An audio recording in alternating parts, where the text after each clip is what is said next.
In 2025, the average commuter in the New York metropolitan area lost 102 hours strictly to traffic congestion.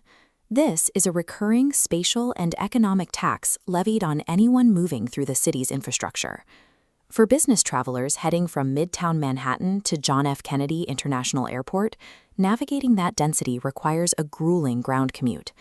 Depending on the time of day and bridge traffic, completing that 19-mile journey consistently demands between 60 and 120 minutes. In April 2026, the aerospace manufacturer Joby Aviation executed a point-to-point demonstration flight that condensed that entire unpredictable journey down to a guaranteed 7 minutes. Utilizing the N545JX aircraft, Joby departed JFK, navigating directly through the highly congested FAA airspace. It touched down seamlessly across the urban infrastructure, linking the airport directly to the Downtown Skyport, West 30th and East 34th Street heliports. This operation was the marquee event of the 2026 Electric Skies Tour, following rigorous operational testing in the San Francisco Bay Area. But establishing commercial viability for a flying taxi network requires solving problems far beyond vertical lift. To operate at scale, a manufacturer must align 3 incredibly complex pillars simultaneously. These pillars include the raw physics of distributed electric propulsion, empirical acoustic validation, and the complete retrofitting of municipal infrastructure and regulatory law. The successful JFK to Manhattan route proved that advanced air mobility has officially transitioned from computer models to a certified, economically viable utility operating in the real world. Aviation engineering is defined by strict physical trade-offs.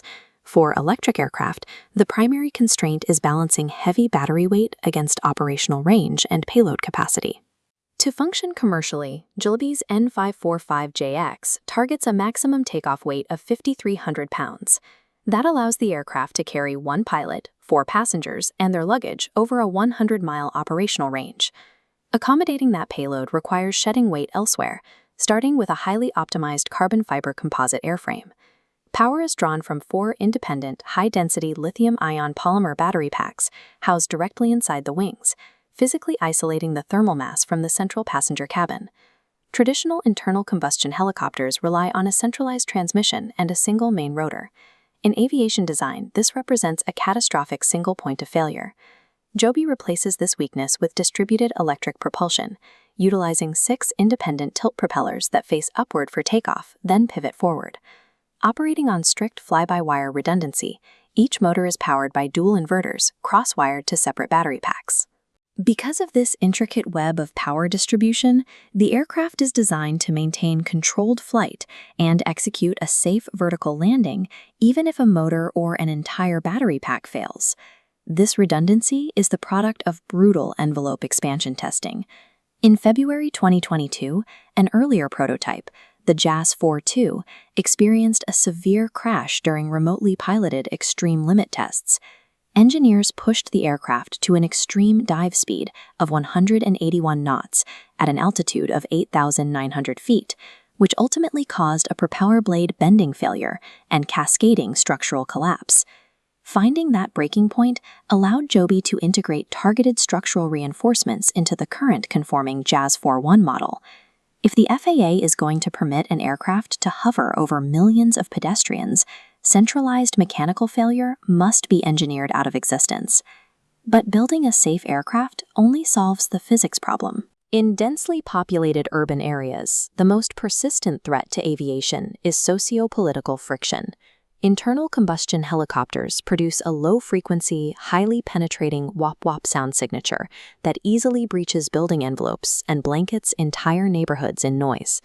This acoustic pollution has driven organized advocacy groups like Stop the Chop to heavily lobby local municipalities to ban or strictly limit rotorcraft flights.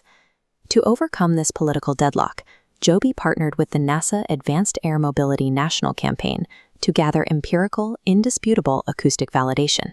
Once the aircraft transitions into forward cruise, the propellers drop to less than half their hover RPM.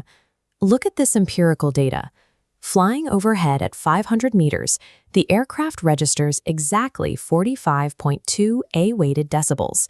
This acoustic profile is entirely masked by the ambient noise of normal city street traffic and wind. The New York City Economic Development Corporation took this specific data and actively aligned themselves with the anti-noise advocates. They renegotiated concession agreements for city-owned heliports, mandating the installation of electric charging infrastructure and requiring operators to prioritize quiet electric hardware. By aligning with anti-noise mandates, Joby provides municipalities with the legislative leverage to prioritize quiet electric operations at city-owned facilities. Even a quiet aircraft requires physical ground support. To operate efficiently, space-constrained urban heliports must be equipped to handle rapid fleet turnarounds. The mathematical bottleneck here is the battery. Charging high-density settles quickly generates immense heat, creating a high risk of lithium plating on the anode, which permanently degrades battery capacity. Joby engineered a hardware solution to fix this, the Global Electric Aviation Charging System, or GACS. The GACS unit utilizes dual electric cords and advanced thermal management, pumping electrical charge into the aircraft while actively cooling cells to prevent degradation. In 2023, Joby strategically released these specifications, open sourcing the standard to the entire aviation industry. By making the technology available, they compelled national fixed-base operators, like Atlantic Aviation, to adopt their standard and build physical infrastructure across major U.S. markets. To streamline the legal airspace integration, Joby utilized the White House-backed EIPP. This program forced federal agencies to collaborate directly with local groups, bypassing localized bureaucracy for operations like the New York flights. We can see this velocity reflected in the FAA's rigorous 5-stage type certification timeline. Joby has cleared the initial planning phases and finalized Stage 4. Passing Stage 4 verified their fly-by-wire redundancy and propulsion reliability, advancing the aircraft to the final step, Stage 5. Stage 5 requires a type inspection authorization. This is where conforming production aircraft are subjected to 4-credit flight testing, conducted exclusively by FAA pilots. Joby has already secured its Part 135 air carrier certificate. Once the Stage 5 flight tests conclude, they immediately hold the legal authority to operate as a commercial passenger airline within the United States.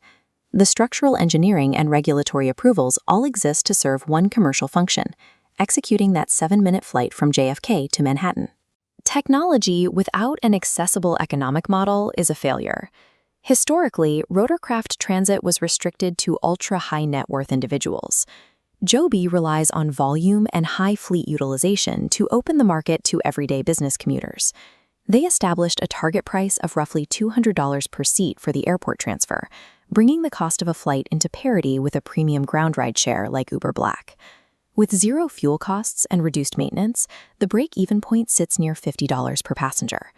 To avoid spending billions building a customer base, Joby executed a $125 million acquisition of Blade Air Mobility in 2025, absorbing their established network. They embedded this service directly into existing travel platforms. A passenger can book a Delta flight, use the Uber app to call a car to a local vertiport, fly Joby straight to Terminal 4, and walk to their gate. To rapidly expand those vertiports without buying prime real estate, Joby partnered with Metropolis Technologies, utilizing their network to retrofit existing urban parking garages into automated mobility hubs. This transit architecture ripples outward. Commercial real estate properties positioned near these skyports will likely command premiums, while legacy ground limousine services face direct competition for their most lucrative airport routes. Backed by acoustic masking, structural redundancy, and a unified infrastructure model, electric point-to-point transit has arrived. The 102 hours once lost to congestion are being replaced by 7 minutes in the air.